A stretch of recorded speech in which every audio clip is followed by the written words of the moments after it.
do here.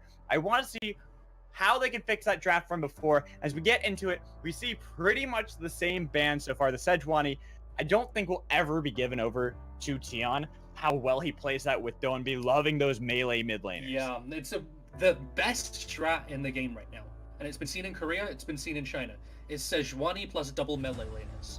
It's the Aurelia.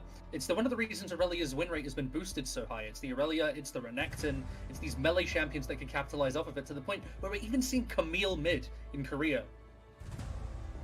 We get more of the bans. I mean, pretty much the same stuff. I don't think the Olaf was banned the last time by FunPlus, but that is something that Meteor had been playing a lot before. He played that both games against Victory 5, so it makes sense.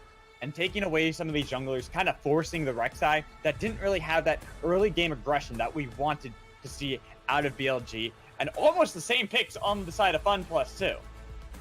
Yeah, it's pretty much the same as last game so far, but I'm looking at Meteor and I'm kind of feeling sad for that old player on the team, Mitoa. Mitoa, yeah, no longer he's going to join the team with Incarnation and Zion Spartan.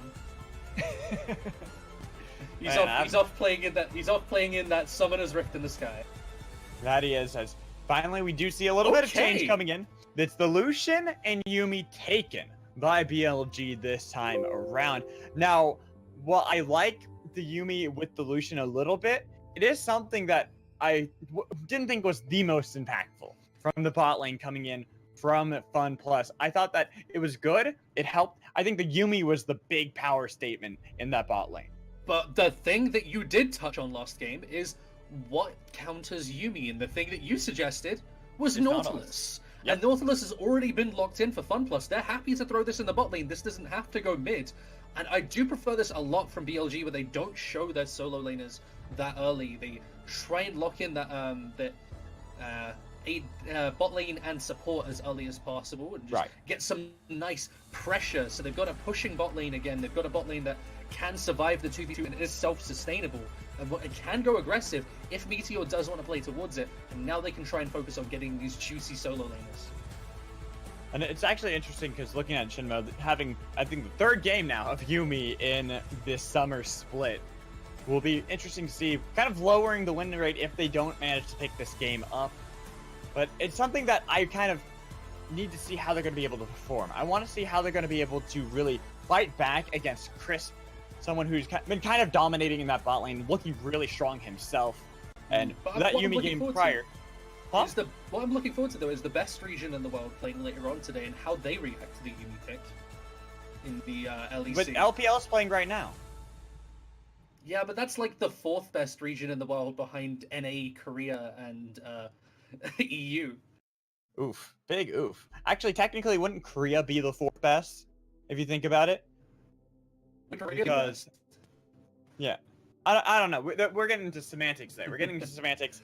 We have Kai'Sa locked in. Ever in the history of League of Legends would give you any kind of assumption that Korea is better than other regions at League of Legends? Exactly. Nothing. No idea. There's nothing. And this is why that's why I say LPL's third. So now going into the next part of the draft, Kai'Sa is picked away. We see that a lot of top lane focus did come in from FunPlus, Nico, and Gangplank, which could mean this Jax gets locked in for ADD. And that is something that will have a lot of pressure while Koro going back onto Karma. So this basically means that Sylas has no ultimate in the lane against the Jax. So they want to be picking up something that can go mid lane that does actually maybe flex the Sylas towards the mid lane into the Karma. You just feel happy about him being shoved in, but then you can get an actually winning top lane matchup. Instead, this looks like it's going to be Lulu support and Lulu mid. No, Lulu mid. Okay, so Lulu mid. This is because doesn't really have that much push priority. She is going to be pushed in by the Karma, but what she does provide is huge setup for a Sylas or a Kai'Sa that wants to dive into the backline. Plus that Xin Zhao. You're forgetting about the Xin Zhao, the guy who's gonna probably the main guy. Yeah, but trying to jump onto that doesn't do damage eventually. Xin damage doesn't matter after 5 minutes into the game. He's just a knockup bot. I was about to say, having looked at that last game from FunPlus, I'm pretty sure they're going to go for that early victory yet again. So maybe they will be able to get the full use out of Xin Zhao in that 5 minutes, but we'll have to see how they can What I actually. really want to utilize see that. now, though, is some nice cheese from Doenby, Machine Gun Lulu. Hit me up with Machine Gun Lulu. the Machine Wits Gun Lulu. End, Blade of the Rune King, I'd be down Gwinsu's, with it. all that build, all that malarkey. I'm with it. I'm with it. I see what you're laying down here. That would definitely be spicy into this matchup. It's not about the poke anymore. It's purely like, oh, I'm gonna walk at you, Karma, and I don't care. You can root me, whatever. I'm not bursting you. I'm just gonna attack you over and over again. It's never gonna happen, but I can dream. Watch in before it happens. It is Doenby after all. Who knows? Yeah, it is Doenby. This is like you never know. Whenever you refer to Doenby, there's always a few things that people like. They look at the righteous glory on Rise. Like, he pioneered, and he was pretty much the only person running it for a while. And you look at like his some of his older picks, though. You can look towards like the Kleds, of course, the Renekton mid. The one I look at is the Kassadin that he played at the Demacia Cup, where he went Iceborne Gauntlet Abyssal, and then never built a damage item the entire game, and still won comfortably. That is right. Kassadin. I forgot that he did that. That's why I love Doenby. Doenby is this play that you never know what he's gonna do. You never know what will happen. I want to see it here in Game 2 against Bilibili, BLG, FunPlus, going at it, seeing if we can have the series end early tonight, or if it's going to go into Game 3. The 5-man stack here, though, they're both stacking as 5 because the Nautilus hook is such an impactful ability at level 1. It's sneaky. Oh my god. They're gonna spot him out. They have the red. They see him. They know it. They get the hook. They're going for the first fight. Level 1s all across the board. Flashes left and right. Nobody goes down, though.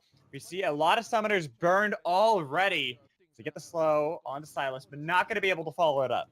Let's take stock. Both summoners from Zinmo, Flash from top and jungle, and on the other side, it's just Crisp summoners used. So that's actually still a win for FPX because Bilibili wasn't willing to pull the trigger early enough. They waited until the hook already came out from Crisp to try and make that play. That was smart by Crisp, too, using the red trinket sweeper, to make sure. Just so they could see it. Maybe they're there. I'm not sure. And because they had that knowledge, they were able to go for the fight with confidence. Normally that happens. It favors the team who've been hiding in the brush and get to have full vision on who's coming to them. You know, Mecha Colonel calls this a 50-50 right now, according to this graphic. But yeah, it comes back to this. It's all about knowledge so far. I was about to say, do you really trust the knowledge out of Mecha Colonel? I mean, I don't know. Would you trust the Mecha Wendy from Wendy's? I don't know. I don't know if I trust either of them, honestly. I don't trust no robots. They're not going to listen to the first I want to see Mecha Pepsi Man now. I want to see Mecha Pepsi Man now. Okay, he would be a legend. He would be a mad lad. There's a difference.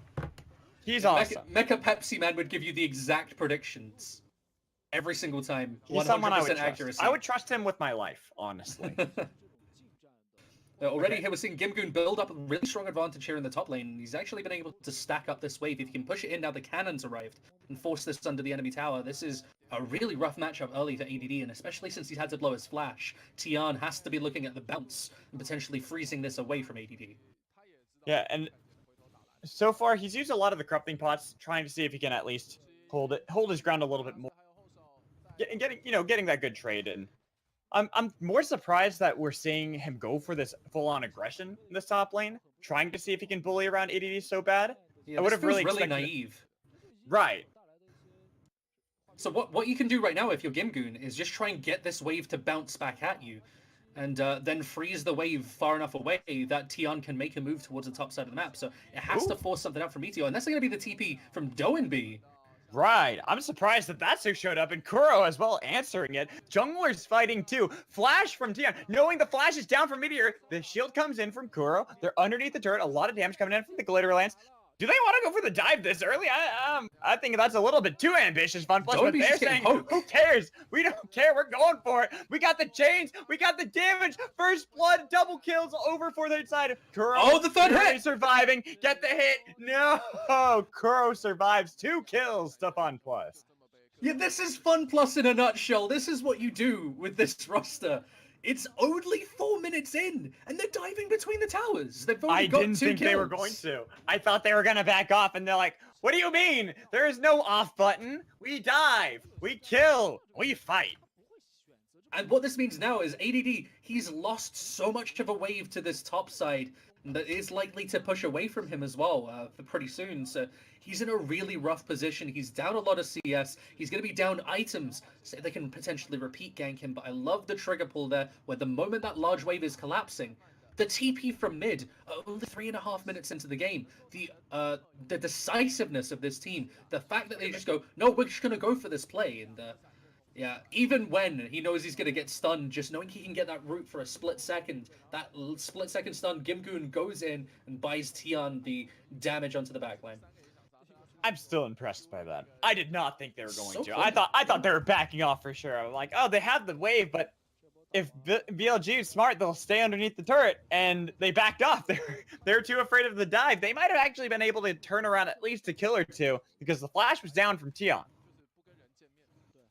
This is why it's near impossible to predict anything less than a 2-0 for FPX. Their team synergy is so good at this point. They're so hard to combat, and unfortunately, we're worried that you're going to end up like one of these teams like Griffin, that when it comes to those playoff formats, when it comes to the latest parts of the season, they fall apart. But in the regular season, they are the kings right now.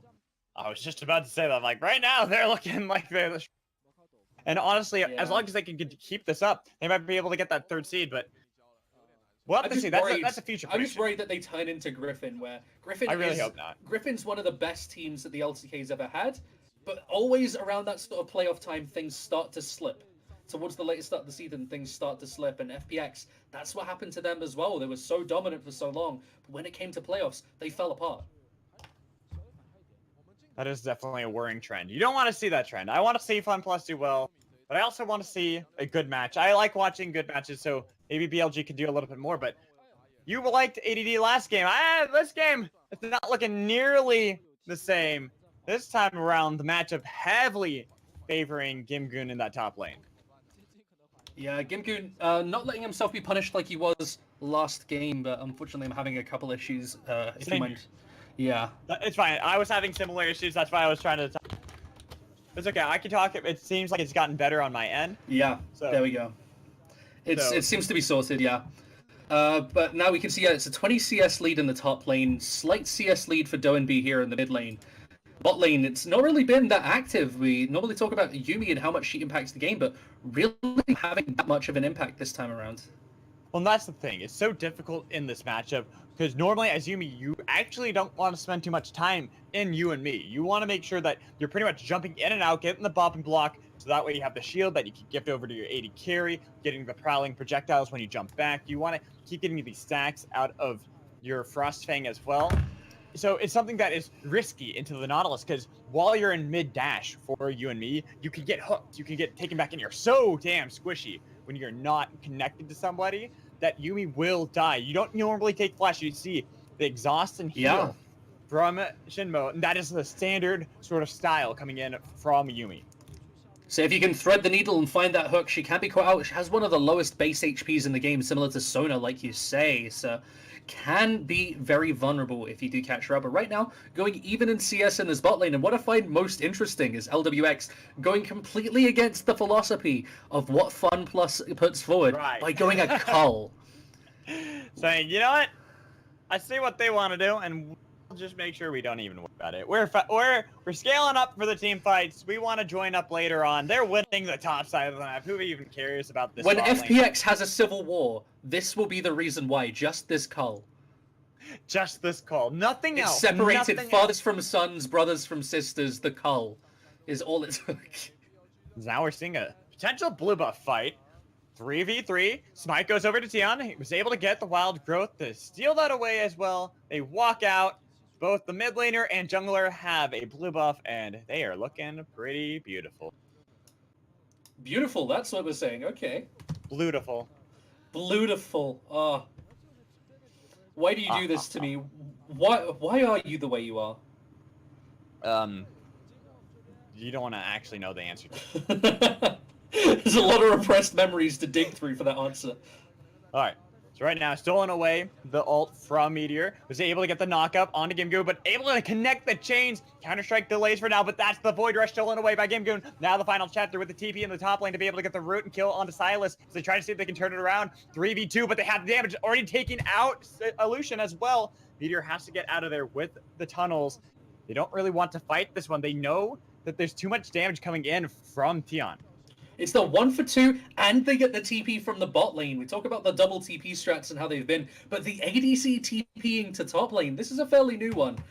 And we'll have to see when you've got the Yuumi attached to you, right, how much this impacts the meta, because this is a really nice play just to be able to get the 1 for 1 initially, as Gimgoon, by the fact that he stole the Rek'Sai ultimate, doesn't have to rely on auto attacks, can just use the spell to finish him off.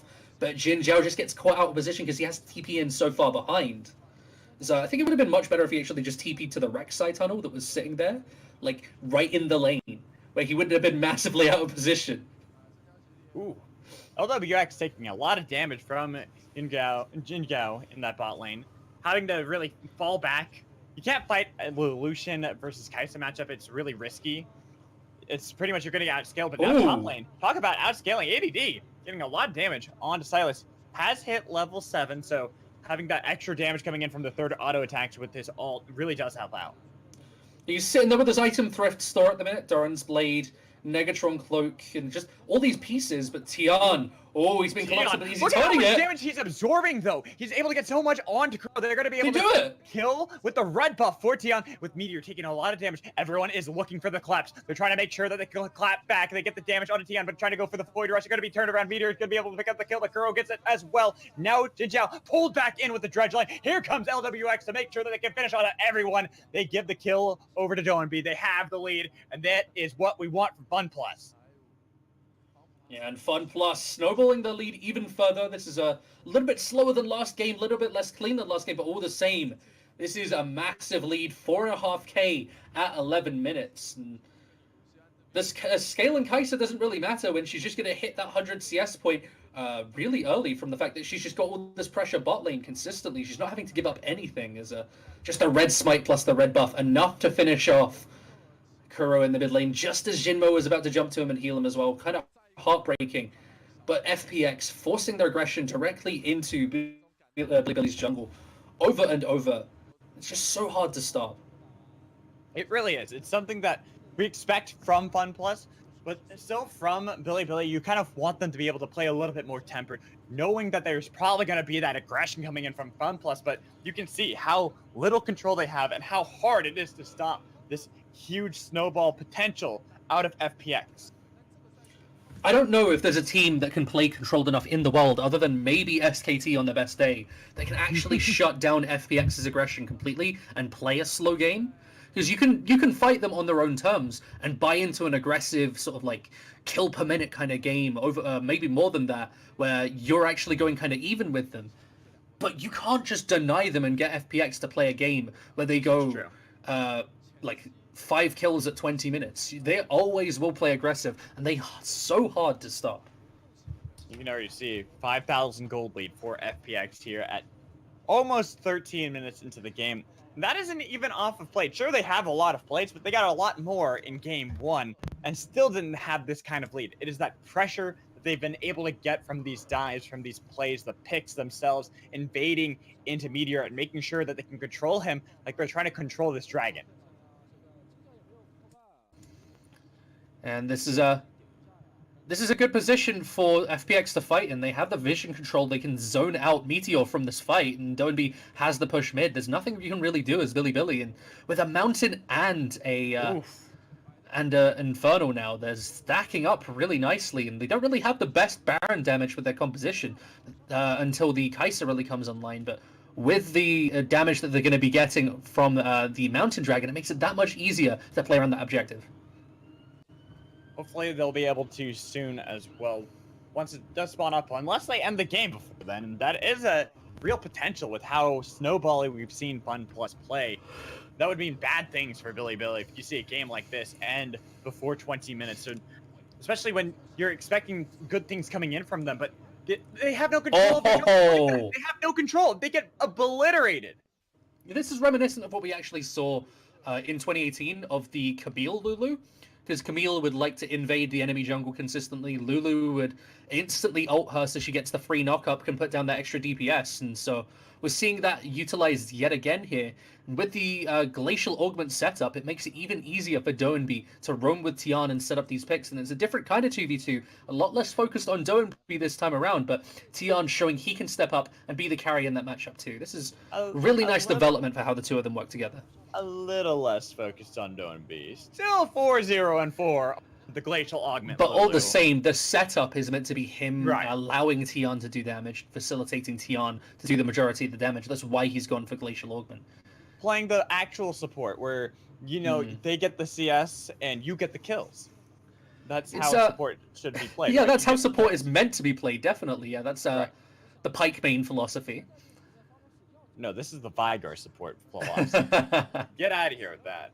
This is the Draven support philosophy. Draven support in quotation marks. That sounds like me. Oh no. Crisp have to go golden. Not flash. Oh, away. but the Wild growth still alive. Not landing the so line, close. though. Had that connected, escape. Not connecting, death. It's as simple as that, and he flips the coin, he loses as he misses the all-important skill shot on a stationary wall. They're hard to get, man. You see how it dodged away from that? I saw it. We all saw it. It was on stream. Oh, really nice chase down here from Gibgood with Meteor closing down. There's a lot of damage coming in. Q wins this. Look at how much he heals up from the Kingslayer, flashing over, forcing ADD to flash over as well, trying to see if he gets the damage from the passive, and gets the shield, gets the chains as well, but that auto attack from ADD! Able to turn around the 1v1, but now that Doenby and Tian have shown up, they're going to try to chase down the jungler in top lane. They already got the audacious charge, but instead they make the call. It's ADD they want. They want to make sure they're getting at least a little bit more gold. No split push coming in from them. Yeah, nice easy skill shot there. Basically a cone in front of him that is near unmissable to finish it off.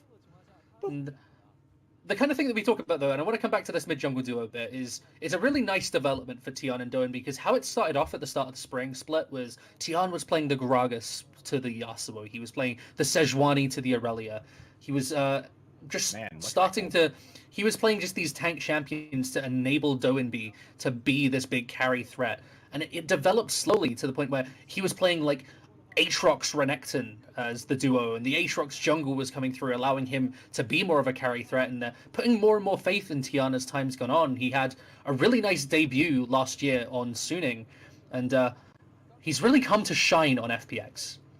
I agree. I feel like he just has been able to mesh with Doenby especially. They have very similar styles that they like to play. I mean, we got to see the gold difference right there. You're talking about Tian having a lot of that carry potential he can now get on FPX, but Doenby definitely helps to facilitate that, having a lot of the gold himself, having a lot of the damage that really does help support them in these plays, and being able to play such varied styles. I think that has really made it so that they can do a lot of these things that maybe Tian wasn't able to do on teams prior.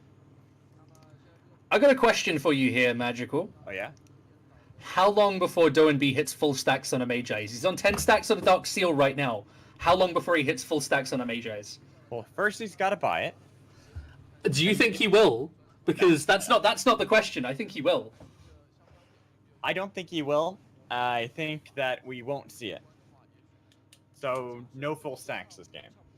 I am going to say he's going to buy it. I'm going to say he's going to hit full stacks by 24 minutes. All right, 24 minutes. Maybe 26. 26.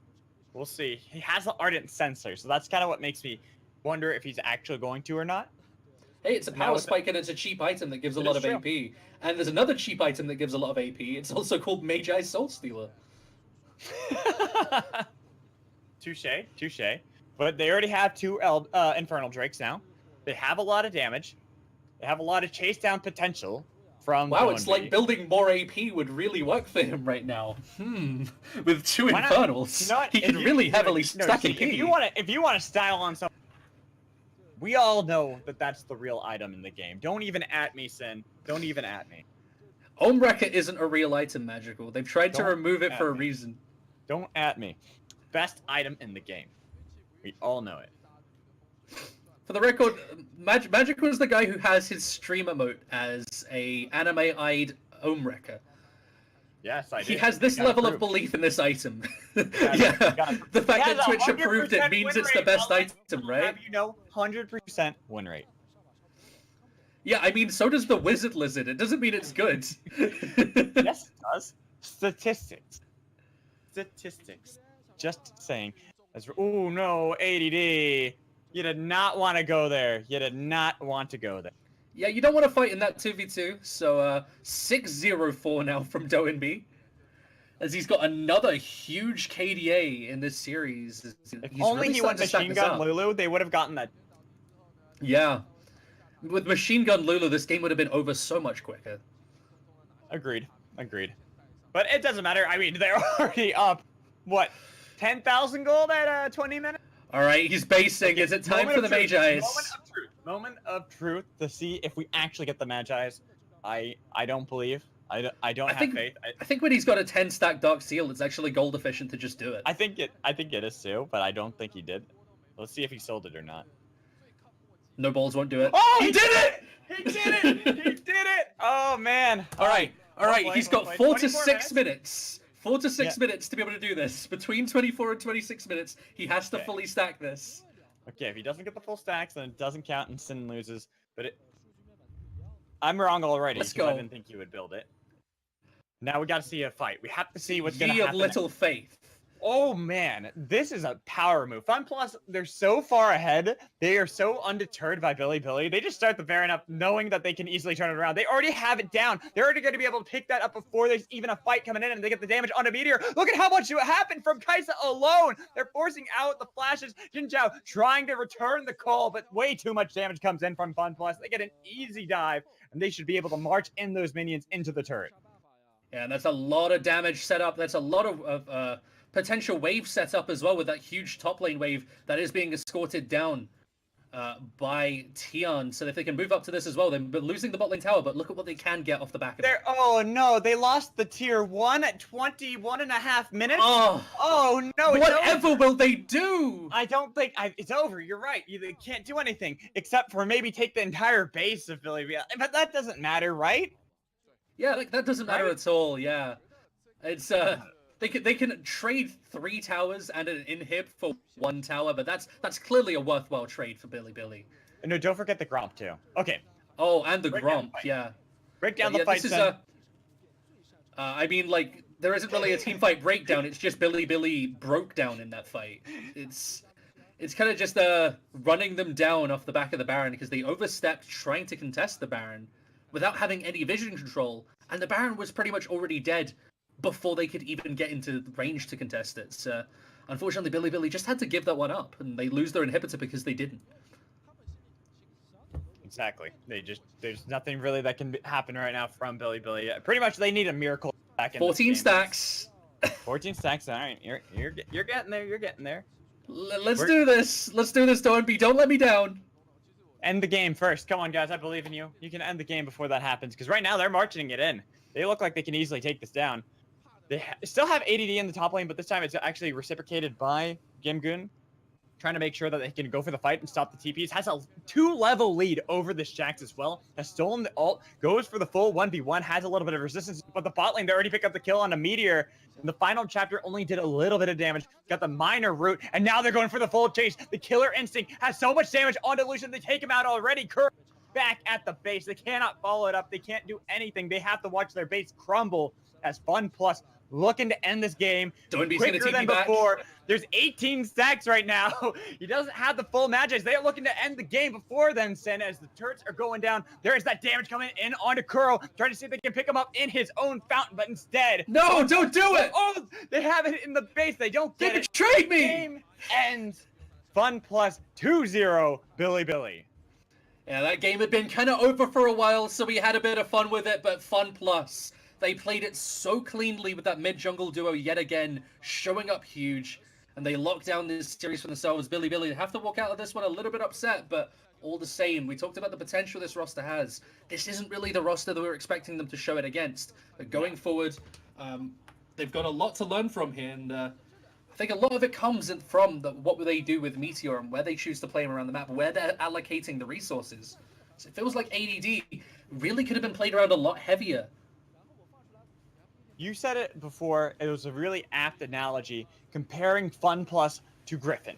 How good this team is mechanically. How they are a team that definitely looks like one of the best in LPL. Maybe only Invictus being that team that people consider could challenge them because they look mechanically like nobody can take them down. They pretty much just instructed it right there, saying how well and how good they are at League of Legends. So, Sin, it's just, we look at how this game is from FunPlus, and do you expect them to drop any games going in the future? I kind of think that they might be able to make that run of being undefeated until playoffs.